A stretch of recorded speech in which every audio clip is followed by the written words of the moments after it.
সারা পৃথিবীতে একটি জনপ্রিয় খেলা।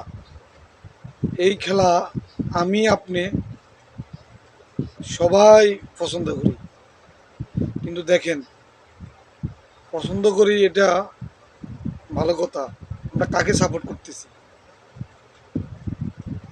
আমরা সাপোর্টটা করতেছি কাকে? দেখেন, আমাদের বাংলাদেশের সবচেয়ে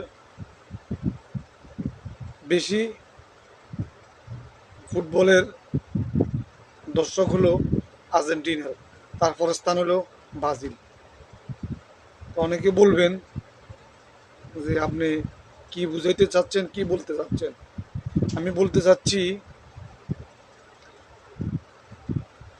মূলত আমি এটার বিপক্ষে না, কিন্তু কথাগুলা কিছু প্রসঙ্গে চলে আসে। আর্জেন্টিনার প্রধানমন্ত্রী, নতুন যে প্রধানমন্ত্রী হয়েছে, সে আপনার বিজয় হওয়ার পরে প্রথম সফর করছে ইসরায়েলে। আর ইসরায়েলকে সরাসরি সাপোর্ট দিয়ে যাচ্ছে, ফিলিস্তিনি এতগুলো মানুষ হত্যা করতেছে। অথচ আমরা মুসলিম কান্ট্রি হিসেবে, মুসলিম হিসেবে আমরা কাকে? বাংলাদেশের আনাচে কানাচে, গাছের আঘাত, বিল্ডিংয়ের ছাদে, সব জায়গায় লাখ লাখ টাকা খরচ করে আমরা পতাকা সাপোর্ট করে যাচ্ছি। আর এদিকে ব্রাজিল, যদিও আমি ব্রাজিল সাপোর্ট করি না, আমি সাপোর্ট করি জার্মানি।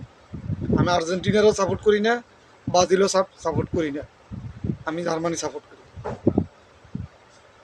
কিন্তু আপনার এই আর্জেন্টিনার যারা সাপোর্ট করে, দেখেন, এরা আর্জেন্টিনারা হইল ইসরায়েলের সদস্য।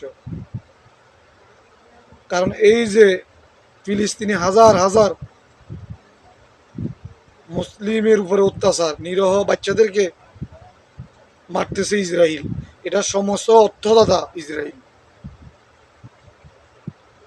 এইদিকে আবার ব্রাজিলের প্রধানমন্ত্রী এটার প্রতিবাদ জানাচ্ছে, এই নিরহ মানুষগুলোর উপরে কেন বোমা মারবে, কেন